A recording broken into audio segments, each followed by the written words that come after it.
경쟁이라고 불렸잖아요. 이 미세화 경쟁 정말 치열했는데 네, 치열했죠. 근데 이제 뭐 2나노 심지어 그 이하로 회로 선폭을 줄이려고 하니까 아까 말씀하신 것처럼 예상치 못한 문제들이 막 생겨나는군요. 맞습니다. 이게 너무 좁은 공간에 회로를 빽빽하게 넣다 보니까 옆 회로랑 전기가 통한다거나 신호 간섭이 생기는 뭐 누설 전류 문제 같은 게 심각해지고요. 아, 누설 전류. 네, 심지어는 그 원자 단위에서 양자 터널링 현상이라고 전자가 그냥 벽을 뚫고 지나가 버리는. 네. 전자가 벽을 뚫어요. 네, 뭐 비유하자면 그렇습니다. 그래서 의도치 않은 곳으로 이동해서 데이터 오류를 일으키거나 또 엄청난 열을 내기도 하고요. 와, 그럼 성능을 높이려다가 오히려 오류가 나고 뜨거워지기만 하는 거네요. 그렇죠. 결국엔 칩을 더 작게 만드는 것만으로는 성능 향상에 한계가 온 거죠. 어떤 벽에 부딪힌 셈입니다. 그렇군요. 정확합니다. 바로 그 물리적, 기술적 난제들이 이 첨단 패키징 기술의 발전을 촉발시킨 결정적인 배경이라고 할 수 있습니다. 아, 그러니까 하나로 안 되면 여러 개를 잘 엮어보자 이런 거군요. 네, 더 이상 하나의 칩 안에서 해결하기 어렵다면 여러 개의 좀 전문화된 칩들을 마치 한 몽처럼 아주 긴밀하게 연결해서 성능을 끌어올리자. 이게 바로 이종집적, 영어로는 heterogeneous integration 이라는 개념입니다. 이종집적, 말이 좀 어렵긴 한데 쉽게 비유를 들자면요. 예전에는 아주 복잡하고 기능 많은 만능 레고 블록 하나를 만들려고 했다면 이제는 각자 역할이 다른 여러 개의 특화된 레고 블록들, 뭐 CPU, GPU, 메모리 같은 것들을 하나의 큰 레고판 위에 아주 정교하게 조립하는 방식. 네, 이렇게 바뀐 거죠. 아하, 그 비유 좋네요. 전문 레고 블록들을 잘 조립하는 거. 네, 그래서 과거에는 이 패키징 공정이 칩 생산의 뒷부분, 그러니까 후 공정으로 취급받으면서 뭐랄까 중요도가 좀 낮았어요. 그래서 외주를 주는 경우도 많았고요. 그랬죠. 약간 부수적인 느낌? 네, 그런데 이제는 칩을 설계하고 만드는 앞부분, 전 공정만큼이나 아니 어쩌면 그 이상으로 중요성이 커지고 있습니다. 이 패키징 기술이 곧 제품의 성능과 직결되는 시대가 온 겁니다. 와, 정말 상전벽해네요. 이 새로운 경쟁의 판에서 먼저 치고 나간 곳이 바로 대만의 TSMC였군요. 네, 맞습니다. 2.5D 패키징이라는 기술을 들고 나왔는데 이게 시장에 큰 충격을 줬다고요? 근데 2.5D라니 이름이 좀 재밌네요. 3D는 아니고 약간 어중간한 느낌인데 쉽게 설명하면 어떤 기술인가요? 네, 그 2.5D라는 이름이 딱 그 의미입니다. 완전한 3D, 그러니까 칩 위에 칩을 바로 쌓는 건 아니지만 그 중간 단계 정도 된다는 의미에서 붙여진 이름이에요. 아하. 핵심 아이디어는 이렇습니다. 고성능 로직 칩, 뭐 CPU나 GPU 같은 거랑 메모리 칩, 주로 이제 HBM이라는 고대역폭 메모리를 쓰는데요. 이걸 인터포저라는 아주 얇고 미세한 회로가 그려진 중간 기판 위에 나란히 배치하는 겁니다. 인터포저요? 중간 다리 같은 건가요? 네, 그렇죠. 그 인터포저를 통해서 칩들 간의 거리를 획기적으로 줄여서 마치 하나의 칩처럼 데이터가 매우 빠르고 효율적으로 오갈 수 있게 만든 거죠. 아, 기존 방식보다 데이터 전송 속도는 훨씬 빨라지고 전력 소모는 줄어드니까 성능 향상 효과가 엄청났습니다. 아하, 그러니까 핵심 칩이랑 메모리 칩을 그냥 옆집에 깍 붙여놓는 효과를 내는 거군요. 와. 네, 맞습니다. 이게 벌써 10년 전쯤 상용화되면서 TSMC가 파운드리 시장에서 삼성전자와의 격차를 벌리는 아주 결정적인 계기가 되었다고 자료에 나와 있네요. 네, 그 부분이 중요하죠. 특히 당시 AMD가 이 기술을 써서 CPU 위에 캐시 메모리를 얹어가지고 게임 성능을 확 높였고 인텔을 위협하는 수준까지 올라섰다는 사례도 정말 인상 깊었습니다.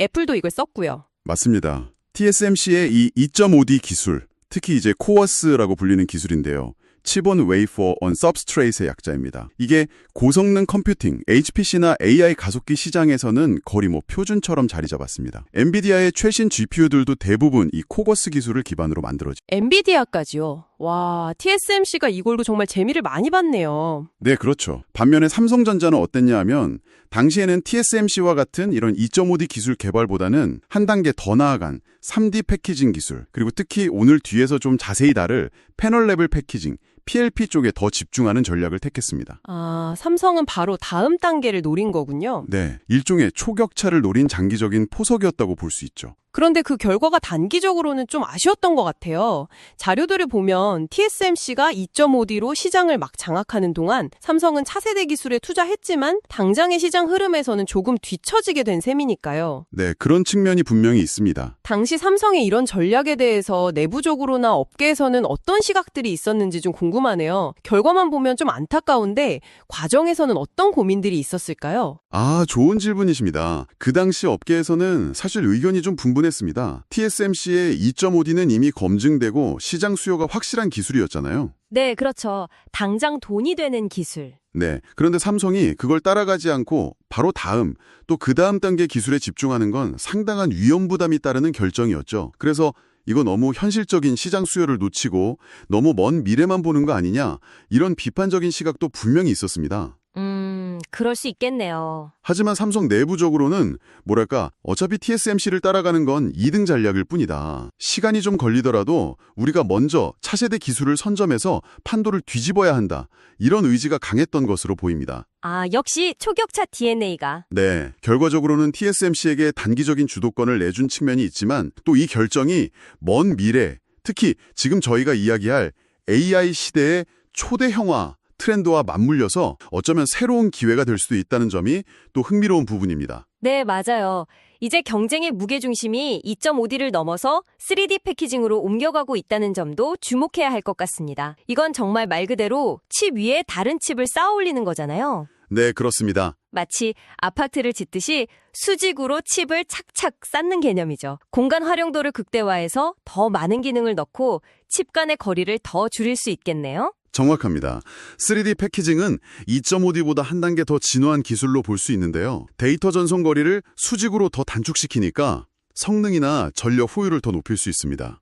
효율이 더 좋아지는군요. TSMC는 이미 AMD나 애플 같은 고객사들에게 3D 패키징 기술을 적용한 칩을 공급하고 있고요. 삼성전자 역시 작년부터 IBM 등과 협력하면서 3D 패키징 기술 공급을 시작했습니다. 아, 삼성도 시작했군요. 네, 특히 삼성은 테슬라가 자체 개발 중인 차세대 자율주행 칩 HW50라고 하죠. 그리고 AI 칩 도조, 여기에 이 3D 패키징 기술을 적용하는 것을 목표로 하고 있다고 알려져 있습니다. 테슬라 칩이요? 와, 그건 정말 큰 건데요. 그쵸. 여기서 정말 흥미로운 지점은 AI 기술의 발전이 이 반도체 패키지의 크기 자체를 엄청나게 키우고 있다는 점이에요. 맞아요. 저도 그거 보고 깜짝 놀랐어요. 엔비디아의 젠슨 후앙 CEO가 신제품 발표 때마다 손에 들고 나오는 그 거대한 AI 칩. 예전 칩들이랑은 뭐 비교도 안 되게 크잖아요. 네, 그렇죠. 거의 뭐 노트북만한 것도 있죠. 네, 아니 왜 이렇게 AI 칩은 커질 수밖에 없는 건가요? 아, 그게 AI, 특히 요즘 많이 이야기하는 대규모 언어 모델, LLM 같은 생성형 AI는요, 정말 상상 이상으로 방대한 양의 데이터를 동시에 처리해야 합니다. 네. 이게 마치 인간의 뇌가 수많은 뉴런을 병렬로 연결해서 정보를 처리하는 것과 비슷하다고 보시면 되는데요. AI 연산도 수많은 계산 유닛, 그러니까 GPU 코어 같은 것들과 이 계산 유닛의 데이터를 아주 빠르게 공급해줄 대용량 고속 메모리가 필수적입니다. 아, 데이터 공급이 중요하군요. 네, 그래서 AI 칩 패키지 안에는 강력한 GPU 칩과 함께 HBM, 즉 고대역폭 메모리라는 특수 메모리가 여러 개 탑재됩니다. HBM이요. HBM. 요즘 뉴스에 정말 많이 나오죠? 네, 이 HBM은 마치 데이터 고속도로 같다고 생각하시면 돼요. 일반 메모리보다 훨씬 넓은 통로, 즉 대역폭으로 데이터를 아주 빠르게 주고받을 수 있거든요. 현재 엔비디아의 최신 AI 칩인 B200만에도 이 HBM이 8개나 들어갑니다. 와, 8개나요? 그럼 HBM이 AI 연산의 병목 현상을 해결해주는 핵심 부품이군요. 비유하자면 고성능 스포츠카 GPU가 제 성능을 내려면 옆에 넓고 잘 닦인 8차선도로 HBM이 꼭 필요한 거네요. 네, 아주 정확한 비유입니다. 그런데 앞으로는 여기서 더 나아가서요. AI 칩 자체를 수백 개씩 하나의 거대한 패키지 안에 넣으려는 시도가 이루어지고 있다는 겁니다. 네, 칩을 수백 개요? 하나 안에요? 네, 그렇습니다. 이게 개별 AI 칩의 성능을 높이는 것만으로는 폭발적으로 증가하는 AI 연산 요구량을 감당하기가 점점 어려워지기 때문입니다. 아, 그래서 이제는 고성능의 AI 칩 여러 개를, 심지어는 수백 개를 하나의 거대한 기판 위에 올려서 마치 하나의 초광력 AI 시스템처럼 작동하게 만들려는 움직임이 나타나고 있습니다. 와, 아까 잠깐 언급된 테슬라의 AI 슈퍼컴퓨터 도조의 차세대 버전, 도조3가 대표적인 예입니다. 무려 500개가 넘는 자체 개발 AI 칩을 하나의 패키지 안에 집적할 계획이라고 하니까요. 500개? 아니, 정말 상상만 해도 어마어마한데요. 그렇죠. 이건 거의 뭐 서버렉 하나에 들어갈 부품들을 손바닥보다 좀 더 큰 기판 위에 다 올려놓겠다는 그런 구상입니다. 이야. 결국 AI 시대의 반도체 경쟁은요, 나노 공정 미세화 경쟁만큼이나 이 수많은 칩들을 얼마나 효율적으로 묶어서 초대형 패키지를 만드느냐, 이 싸움이 될 겁니다. 와, 정말 패러다임이 바뀌는 거네요. 이런 초대형화를 현실로 만들기 위한 핵심 기술, 그게 바로 패널 레벨 패키징 PLP와 유리기판이라고 자료들은 강조하고 있습니다. PLP, 이건 또 어떤 기술인가요? 아까 삼성이 TSMC의 2.5D 대신 일찍부터 투자해온 분야라고 하셨죠? 네, 맞습니다. PLP는 기존 반도체 공정의 기본 재료가 뭐죠? 동그란 실리콘 웨이퍼잖아요. 네, 웨이퍼. 네, 그거 대신에 디스플레이 공정처럼 커다란 사각형 패널 위에서 여러 개의 칩 패키지를 한 번에 만드는 기술입니다. 아, 동그란 게 아니라 네모난 판에서요. 그렇죠. 웨이퍼는 동그랗기 때문에 가장자리 부분이 어쩔 수 없이 버려지는 부분이 생기거든요. 비효율이 있는데 사각형 패널을 쓰면 이 버려지는 면적을 최소화할 수 있습니다. 아, 효율적이네요. 네. 그리고 무엇보다 중요한 건 패널의 크기를 웨이퍼보다 훨씬 크게 만들 수 있다는 점입니다. 아, 크기 자체가 다르군요. 네. 즉, 한 번의 공정으로 훨씬 더 많은 칩 패키지를 생산할 수도 있고 아니면 아까 말씀드린 그 초대형 패키지, 그걸 만들기에 훨씬 유리한 기술이죠. 아하, 마치 피자를 만들 때 동그란 도우 대신에 네모난 도우를 쓰면 낭비 없이 더 많은 양을 구울 수 있는 거랑 좀 비슷하군요. 네, 비슷한 원리입니다. 그런데 삼성이 이 기술에 일찍 투자했지만 처음에는 수율, 그러니까 분량 없는 양품 비율이죠. 이게 낮아서 고생했다고 들었습니다. 스마트폰 AP 같은 작은 칩에도 적용하기 어려워서 주로 스마트워치 같은 웨어러블 기기에만 좀 제한적으로 사용되었다고요? 맞습니다. PLP가 잠재력은 정말 큰 기술인데요. 문제는 그 넓은 면적의 패널 전체에서 균일한 품질과 높은 수율을 확보하는 게 기술적으로 매우 어렵습니다. 아, 넓으니까 더 어려운 거군요. 네. 그래서 초기에는 상용화에 좀 어려움을 겪었죠. 하지만 AI 시대를 맞아서 칩의 초대형화가 필수적인 요구사항이 되면서 바로 이 PLP 기술이 다시금 강력한 대안으로 떠오르고 있는 겁니다. 아, 시대가 PLP를 다시 부르는군요. 그렇죠. 작은 칩 여러 개를 만드는 데는 어려움이 있었을지 몰라도 애초에 아주 큰 패키지 하나를 만드는 데는 PLP가 구조적으로 더 적합할 수 있기 때문입니다. 그런데 이 PLP 기술이 제대로 날개를 펴려면 유리 기반이라는 파트너가 꼭 필요하다고요? 지금 주로 쓰는 플라스틱 같은 유기 소재 기판으로는 한계가 있다는 건가요? 네, 그렇습니다. 현재 첨단 패키징에 주로 사용되는 것은 유기 소재, 즉 오게닉 서브스트레이트 기반의 기판인데요. 이게 뭐 플라스틱 계열이라고 보시면 됩니다. 네. 근데 이 유기 기판은 크기를 키울수록 열에 약하고 쉽게 휘어지는 문제가 있습니다. 아, 휘어진다고요? 네, 특히 수백 개의 칩이 막 빽빽하게 들어차서 열을 많이 내는 초대형 AI 패키지에서는 이런 변형 문제가 아주 치명적일 수 있습니다. 그렇겠네요. 또한 기판이 커질수록 미세 회로를 균일하게 만들기도 어렵고 전기 신호 손실도 커져서요. 전문가들은 대략 2020년대 후반쯤이면 이 유기 기판이 성능 향상의 발목을 잡을 거다, 이렇게 예측하고 있습니다. 와, 한계가 명확하군요. 그래서 대안으로 떠오른 것이 바로 유리 기판이다. 유리는 뭐 투명하고 단단하다는 이미지가 있는데 이걸 반도체 기판으로 쓰면 어떤 장점들이 있나요? 유리는 일단 유기 소재보다 훨씬 단단하고요. 열이나 휘어짐에도 훨씬 강합니다. 튼튼하군요.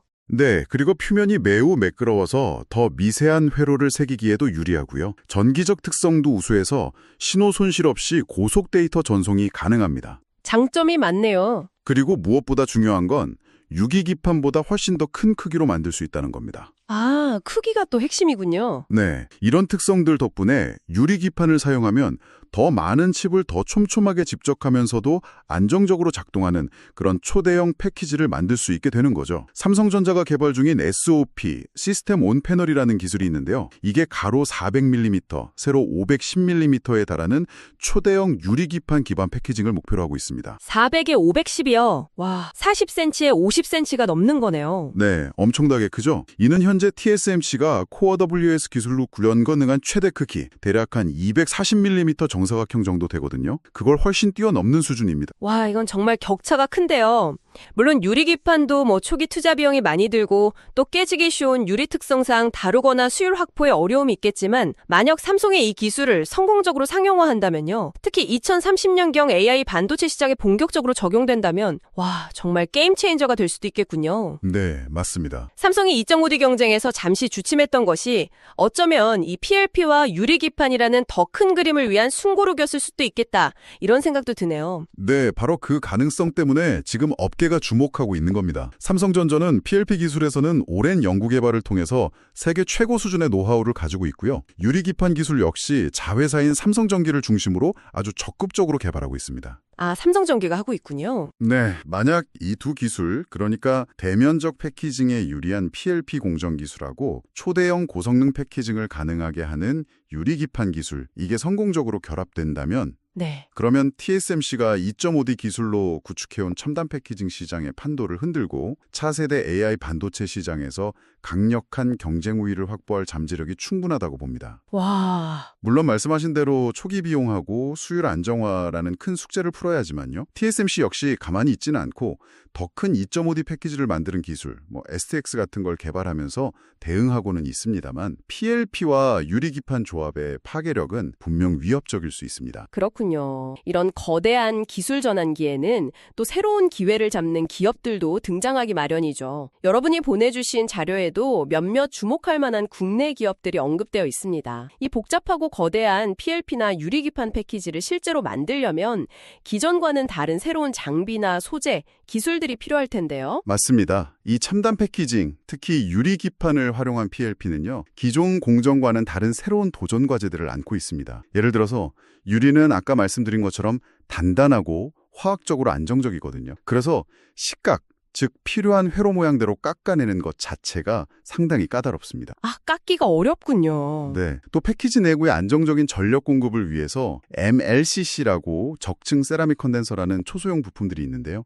이런 것들을 기판 내부에 아주 정밀하게 삽입하는 기술도 필요하고요. 또 유리의 전기가 잘 통하도록 고품질의 도금을 하는 기술도 아주 중요합니다. 네, 세밀한 기술들이 많이 필요하네요. 자료에 언급된 나인테크라는 기업이 바로 이런 분야에서 기술력을 갖추고 있다고 하네요. 아, 네, 나인테크. PLP 유리 기판 공정에 필요한 습식 식각 장비나 아까 말씀하신 MLCC 삽입 기술, 또 차세대 도금 기술 이런 것들을 개발했고 이미 지난 몇 년간 유리 기판 관련해서 실제 매출도 발생시키고 있다고요? 네, 그런 걸로 알고 있습니다. 외국인 투자자들의 관심도 받고 있다고 하니 시장에서도 기술력을 꽤 인정받고 있는 것 같습니다. 네, 그런 세부적인 기술들이 바로 초대형 유리 기판 패키지의 생산 수율과 성능을 좌우하는 핵심 요소가 될 수 있습니다. 그리고 또 다른 중요한 과제는요.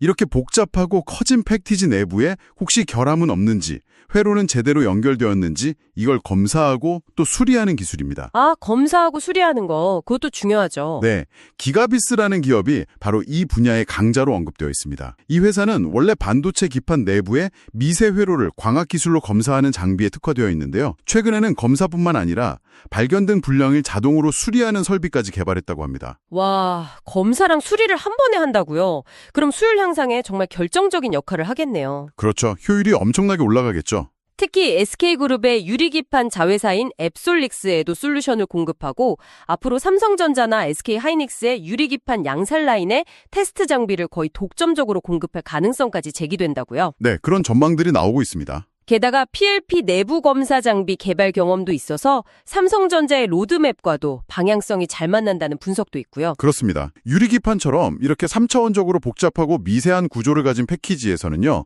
내부 결함을 정확히 찾아내고 또 수정하는 기술의 중요성이 더욱 커질 수밖에 없습니다. 네. 그래서 나인테크나 기가비스 같은 이런 기업들이 앞으로 첨단 패키징 생태계에서 얼마나 중요한 역할을 할 수 있을지 지켜보는 것도 아주 흥미로운 관전 포인트가 될 것 같습니다. 그렇죠. 이들 기업의 성공 여부가 어떻게 보면 삼성전자나 SK하이닉스의 차세대 패키징 전략 성공에도 꽤 큰 영향을 미칠 수 있겠네요. 네, 그렇게 볼 수 있습니다. 자, 오늘 저희가 함께 쭉 살펴본 것처럼요.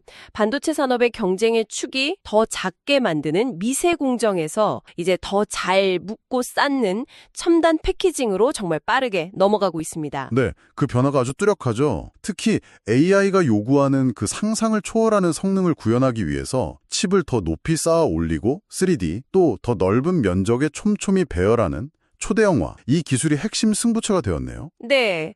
그리고 이 새로운 게임에서 삼성전자가 오랫동안 준비해온 PLP 기술과 유리 기판이라는 카드, 이게 과연 시장의 판도를 바꿀 수 있을지 정말 흥미진진합니다. 네, 기술 발전의 큰 방향 자체는 이제 꽤 명확해 보입니다. 이제 관건은 누가 더 안정적으로 또 더 높은 수율로 그리고 더 합리적인 비용으로 이 첨단 패키징 기술을 구현해내느냐, 바로 그 싸움이 될 것입니다. 결국은 양산 싸움이군요. 그렇죠. 다만 마지막으로 한 가지 더 생각해볼 지점이 있습니다. 이렇게 수백 개의 고성능 칩이 극도로 촘촘하게 집적된 초대형, 초정밀 패키지, 이게 그 경이로운 성능만큼이나 잠재적인 위험성 또한 안고 있다는 점입니다. 위험성이요? 어떤? 만약에 아주 작은 결함 하나가 발생했을 때요, 그것이 시스템 전체에 미치는 파급 효과는 과거의 좀 단순한 칩과는 비교할 수 없을 정도로 클 수 있다는 거죠.